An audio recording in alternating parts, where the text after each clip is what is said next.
Hello, good afternoon, everyone. This is Juliette Touma. I'm the Director of Communication at UNRWA.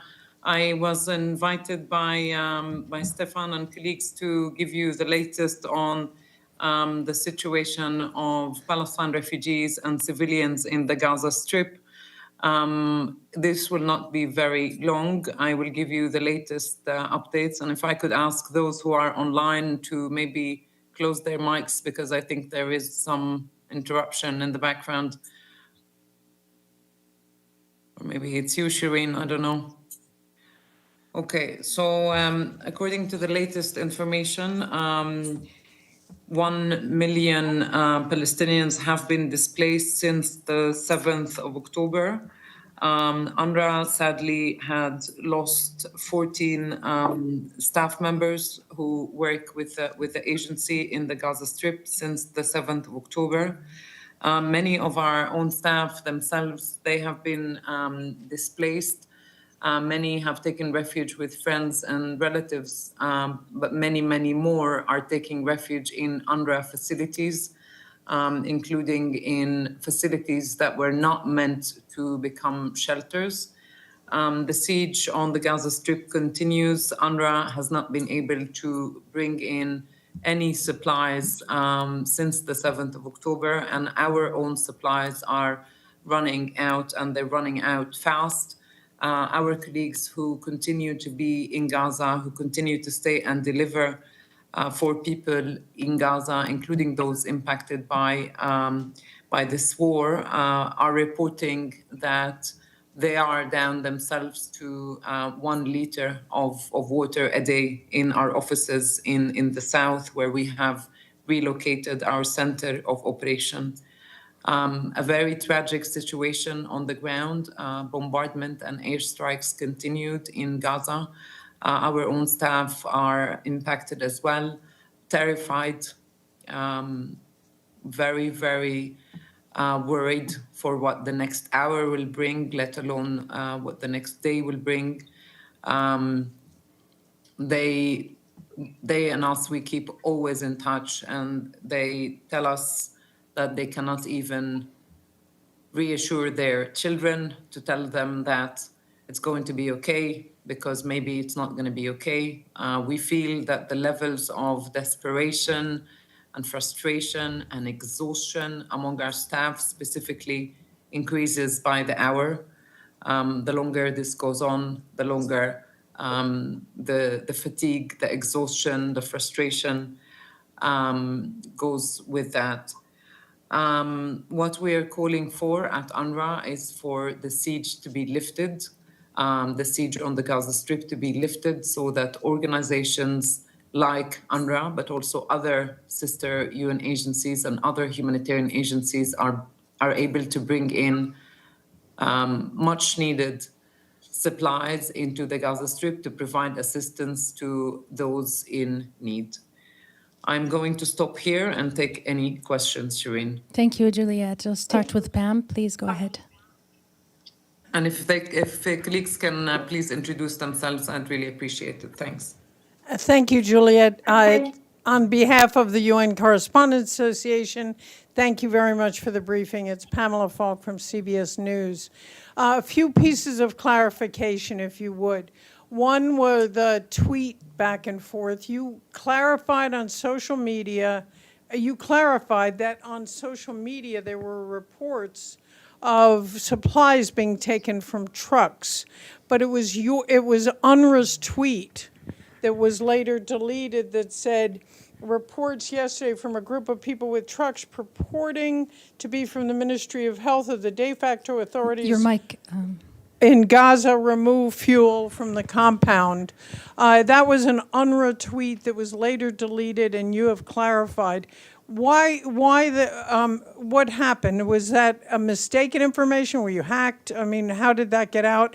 And then a clarification on the fuel trucks that were able to leave through Rafah to get fuel, 6 fuel trucks that were seen. Are there things getting in and out of of, are some trucks getting in and out of Rafah? And finally, just what's the status of water? Because the IDF said they turned on their faucet. Thanks so much. Yeah, thanks a lot. Thanks a lot. Let me start with a question on water and to confirm that there continues to be no water for the vast majority of the population in Gaza. We're talking about 2 million people in the Gaza Strip who do not have water, and water is running out, and water is life, and life is running out of Gaza. So we have not had any information or any updates since the statement you are referring to with regards to the return of water to Gaza, and for the water to be flowing like it was before the 7th of October across the Gaza Strip. A number of things need to happen. So we need to get in fuel, which is absolutely critical for the water to be pumped again. Fuel is critical for a number of reasons. It's critical for the desalination plant that another UN agency, UNICEF, has been supporting for a few years. And also fuel is important for the pumping stations in general. So that is one source of water in Gaza. The second source of water in Gaza used to come from the Israeli private sector through vendors who used to send it through the crossings that Gaza has with Israel, and that obviously has stopped. So this is the story of water. However, like I said, UNRWA has not been able to confirm the reports that you are referring to. And when the situation changes, hopefully soon, and people will have regular access to water, we will of course issue another update for you all. We are following this story very, very closely because we are very concerned about the spread of waterborne diseases if water continues not to be available in Gaza, because we do know that people are resorting to dirty water sources, including water from wells. So that is something that we are following very closely, and we will continue to update everyone. Now, with regards to the tweet, we issued the clarification, and the clarification is about the images that have been circulating on social media, and to clarify that there was no looting whatsoever in UNRWA warehouses, and that those images that were circulating that do not belong to UNRWA, by the way, they were of a movement of basic medical supplies from one of our warehouses in Gaza City, and they were sent or delivered to health partners in Gaza. When it comes to your question about fuel, I would like to clarify again that no fuel tankers from UNRWA have crossed the borders today into Gaza. You may be referring to a media report, so let me clarify for you and for everybody in the room and online that UNRWA was moving some of its existing but very limited stock of fuel that we already had inside Gaza. Thank you, Juliette. I'll give the floor to Ibtisam and then to Joe. Thank you. Ibtisam first and then you. Sorry. Thank you. My name is Ibtisam Azim, Al-Arabi Al-Jadid newspaper. Good to see you. So you talked about the fact that you have 1 million Palestinians who now within Gaza displaced within the last week. Could you elaborate a little bit about their conditions, and are you able at all to help, given the huge number and the fact that Gaza, before even these strikes, was facing a dire humanitarian situation? And the other thing about the Rafah crossing, Israel bombed last week the Rafah crossing twice at least. So my question here of a technical nature, can you still, if the crossing will be open, would you still be able to get some aid despite the bombing of the Rafah? Thank you. Yeah, thanks, Ibtisam, and good to see you. On the situation of the IDPs, yes, so it's an estimates that 1 million people have been forced to flee their homes and have become displaced. Nearly half of them are sheltering in UNRWA schools, and this is the caseload that UNRWA has most information about. So let me share what we know. They have been taking shelter in nearly 100 UNRWA facilities. Many of them are schools. Some of them are what we call designated shelters, so they are equipped as shelters. However, because of the very high number of internally displaced, UNRWA was forced really to open other facilities that were not designated shelters, and people have taken refuge there. In some cases, for example, some IDPs, internally displaced persons, have taken refuge in a logistics center, which is a huge warehouse that UNRWA ran in southern Gaza, but it's not at all equipped to shelter human beings. It's a warehouse for our supplies, for the wheat flour and for the matrices and for the hygiene kits and other material that UNRWA distributed to people in need before the war began on the 7th of October. So their situation is quite dire. Also related to our supplies, because our supplies are running out because we have not been able to bring in any supplies to the Gaza Strip since the 7th of October. So our own UNRWA supplies are running out, and they're running out fast. The shelters are overcrowded. The shelters do not have enough sanitation services. We are getting reports that hundreds of people are sharing one toilet, for example. So related to the previous question, we do have serious concerns about the spread of waterborne diseases in the Gaza Strip, especially among those displaced. Many of those displaced are actually UNRWA colleagues, and they tell us that they're shell-shocked. They're shell-shocked simply to lose their home, to become homeless, and to come and take refuge in what is a UN facility, whether it's a school or a logistics center or a medical facility. But the vast majority of those displaced, they left on a few days ago when the Israeli authorities issued the warning, and the vast majority has moved to the south. There continues to be displaced people in the north as well. When it comes to the Rafah question, right now what is really key is to lift the siege on Gaza and find ways to deliver supplies into Gaza.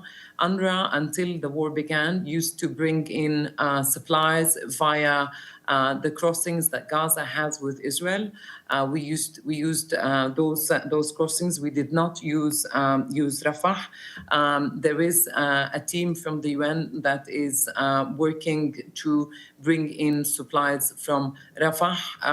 Supplies are very much needed, so there should be a lifting to the siege, and the UN should be allowed to bring in much needed supplies. Thank you, Juliette. Yes, please go ahead. Joseph Klein, Canada Free Press. You've mentioned several times the imperative of Israel lifting the siege. Israeli officials have said on a number of occasions that as soon as Hamas releases its hostages unharmed, the siege will end. So I'm wondering, in UNRWA's interactions with its counterparts in Hamas and the government administration of Hamas, whether UNRWA has brought up the subject of and suggested that Hamas release the hostages immediately so that the siege can be lifted. Has that come up in any interactions that UNRWA has had with any of the Hamas agencies and government officials that UNRWA has had contact with? Thank you. Yeah, thank you for the question. I have to come back to you on that because I will need to understand what interactions are happening on the ground with our teams. Thanks. Thank you. Yes, please go ahead. Hi, Juliette. Neda Tawfiq with the BBC. I understand the concern is right now hour by hour, but I just wondered if I could ask you kind of a more longer-term question. I mean, what do you think the future looks like for UNRWA? I mean, we're hearing, that Israel's determined to root out Hamas from the Gaza Strip, and we're expecting a large ground offensive. We're, also hearing statements from members of the right-wing government saying that they want a Nakba worse than the Nakba of 48. For UNRWA, I mean, how worrying is this type of language to you? How concerned are you about your ability as an organization to serve Palestinians in Gaza moving forward? We've not had a minute to stop and think, Nada. We've been all we've been doing right now, and all we've been focusing on is the delivery of humanitarian assistance and efforts to bring in supplies into Gaza, because the situation on the ground is pretty dire, and that's what UNRWA has been focusing on. Thank you, Juliette. Yes, Dawn. Thank you, Juliette. Dawn Clancy with Pass Blue. I have 3 questions. The other day, U.S. Secretary of State Antony Blinken mentioned that he was in discussions with Israel about creating safe zones.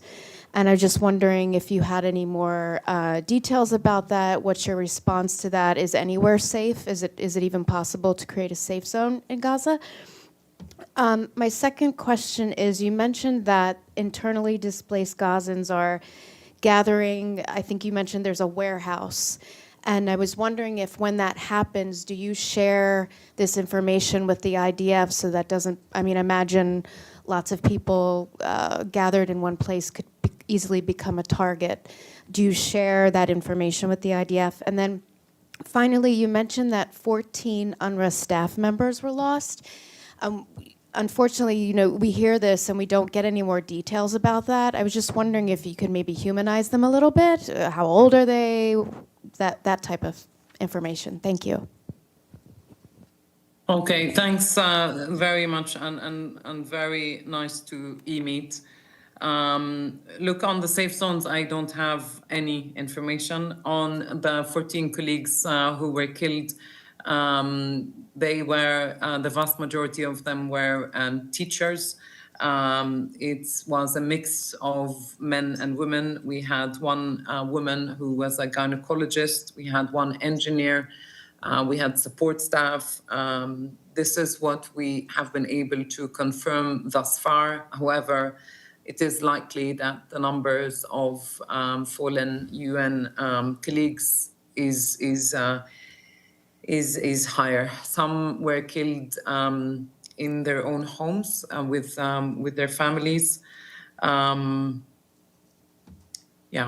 that's what we have on the 14 colleagues. And the last question on so all UNRWA facilities, the coordinates of the UNRWA facilities are shared with the Israeli authorities. Thank you, Juliette. Let's move to the screen and then we'll come back to the room. Michelle Nichols, you had a question? Hi, Juliette. Michelle Nichols from Reuters. Thank you so much for doing the briefing. I just wanted to clarify some of the figures. I know it's all very fluid.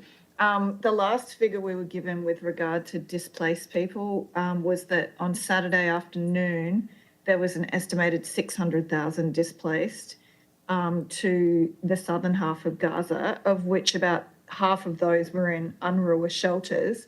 So now that you're saying there's an estimated 1 million displaced, those extra 400,000, where have they all moved south as well? How many of them are sort of believed to still be in the north? And then just on UNRWA staff, we were told there's about 13,000 UNRWA staff. How many of those staff and their family want to leave? Thanks. Okay, thanks so much, Michelle. So on the internally displaced, look, The numbers are indeed very, very fluid. They continue to be updated and they change because the situation is very fluid. And it is very hard to come up with a breakdown and to understand where most of the movement, where, exactly what happened with the numbers. We do know that 400,000 plus are sheltering in UNRWA centers, so that we know for sure. But you're absolutely right, the numbers are very fluid. There is, however, a caseload of people, a number of people who continue to be in the northern parts of the Gaza Strip, despite the order from the Israeli authorities. So that's what we have on the internally displaced. With regards to the 13,000 staff members, yes, you're right. UNRWA is the largest UN agency working in the Gaza Strip, both in terms of the size of our operations, but also in terms of the number of staff, 13,000. These staff members, until the war began, they were teachers, they were doctors, nurses, pharmacists, warehouse workers, logisticians, technicians, drivers. I mean, we have a very, very big operation in the Gaza Strip. How many do they want to leave? I think what we hear from our staff is more about that they're terrified and they're tired and they want for all of this to come to an end. And the messages that we're getting is, get us out of this hellhole. This has become hell. I mean, the SOSs worsen by the day, if you wish. I check in with the team that works directly with me in the Gaza Strip at least once a day, and I feel the mood is going down. I feel the level of desperation is going up, uncertainty really from an hour to another, fear. That's what our staff have been sharing with us. Thank you, Juliette. Dulcie, and then in the back. Okay. Thanks very much. This is Dulcie from Pass Blue. I just wanted to ask you, the 13,000 staffers, are they all national staff? Because that's what we've been told.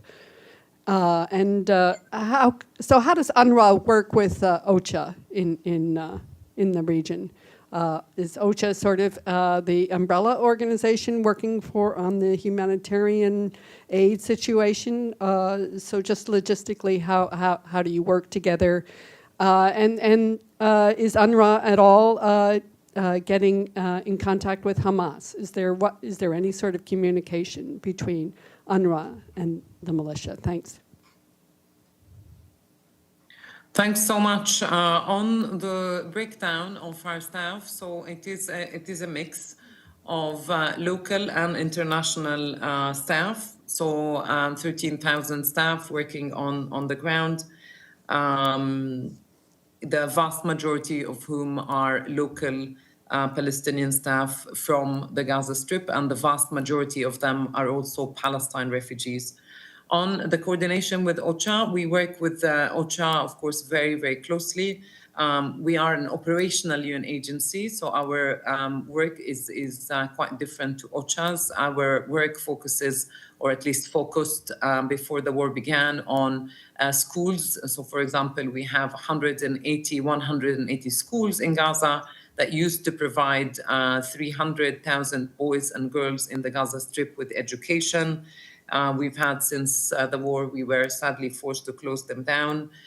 We have primary healthcare centers. We have a vocational training center. We used to give cash assistance to families in need. And we used to give 1.2 million people food assistance. So that also tells you something about the situation in the Gaza Strip before the war began and before the siege was imposed. The number of people who relied on organizations like UNRWA and other UN agencies and other humanitarian agencies for food assistance. Gaza has some of the highest levels of poverty in the world and definitely in the region, with nearly 80%. So 4 out of 5 people in Gaza are poor, and then it has the highest unemployment rates among young people in the world. With regards to our contact with Hamas, I will have to go to our staff on the ground related to a similar question I was asked and come back to you via Shireen and colleagues in Stefan's office. Sure. Okay. Go ahead. Thank you. I don't like to deal with Stefan anymore. I'm Richard Roth of CNN. Here's a question. It goes back to what you referred to earlier, the fuel trucks. A CNN staffer saw 5 UN fuel trucks going into Gaza today. Where did they get the fuel? What is the fuel for? Can you give us any color on the 5 fuel trucks? Thank you. Yes, so like I said, and thank you, sir, for the question. Like I said, this is fuel that already existed in Gaza, and UNRWA transferred it from very close to the borders towards Gaza City, and it's going to go to health providers in Gaza City. Thank you, Juliette. Are there any more questions in the room or online? I can't see from here. Okay, Ibtisam, go ahead, and then Pam. Hi, Ibtisam again. Just about the situation of hospitals and also pregnant women in Gaza. Because could you say more on that? Thank you. Yeah, so look, on hospitals, what I do know, and perhaps it's better, Ibtisam, if you get the latest from the World Health Organization, because they follow much more closely than UNRWA on the situation of hospitals. But what we do know is that their basic supplies are also running out fast, and their fuel is running out fast. And so it is, I think, a common story across the board when it comes to civilian infrastructure and civilian facilities that provide for those in need. It is a similar story to that of UNRWA's. We're all running out of supplies very, very fast because of the siege. And this is exactly why the siege has got to be lifted. And organizations like the one I work with, UNRWA, needs to be able to deliver supplies into the Gaza Strip as soon as possible. On the pregnant women, again, it is there are other UN agencies who follow those situations, if you wish, more closely. However, what we've been following and what we've been extremely alarmed at, if I could, is in the situation of pregnant women who were in the northern parts of the Gaza Strip, and when the Israeli authorities issued that warning that how they would move. So we were extremely worried about their situation, them, people with disabilities, older people who is not for them is not as easy as for others to move and to get displaced yet again.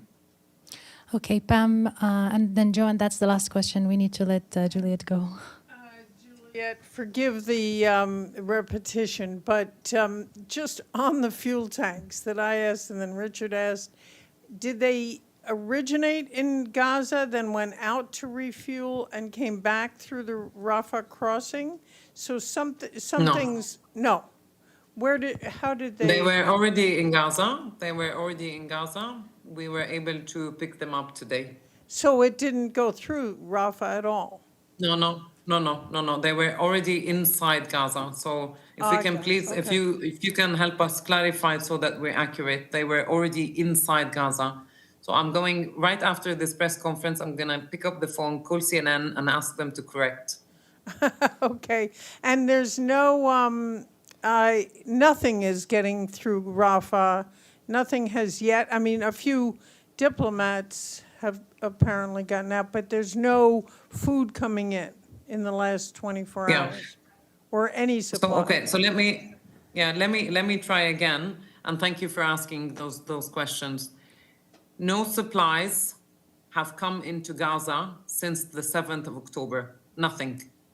No fuel, no food, no water, no other types of assistance. No supplies have gotten into Gaza since the 7th of October. That I can confirm, not for UNRWA and not for other UN agencies. Joe, go ahead.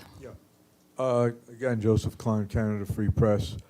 Could you tell us, or perhaps you can find out from the UNRWA folks who are on the ground and then get back to us, prior to October 7th, when was the last time that UNRWA facilities, particularly schools, were thoroughly inspected to make sure there were no rockets or other weaponry hidden either in or beneath those schools, as has happened in the past? Could that be something, if you Right. can't answer that now, that could you see if you can find that out, and so that we can be informed on that? Thank you. When was the last time? Can you say the question again, just so I take note? I don't have the answer to this now. Okay. When was the last time? As you know, in the past, When was the last time UNRWA facilities were inspected? I got the background, sir, but just give me the question, please. When was the question last is time that prior to October 7th, when was the last time that UNRWA facilities, particularly schools, were thoroughly inspected to make sure that there were no rockets or other weaponry hidden in or beneath those facilities?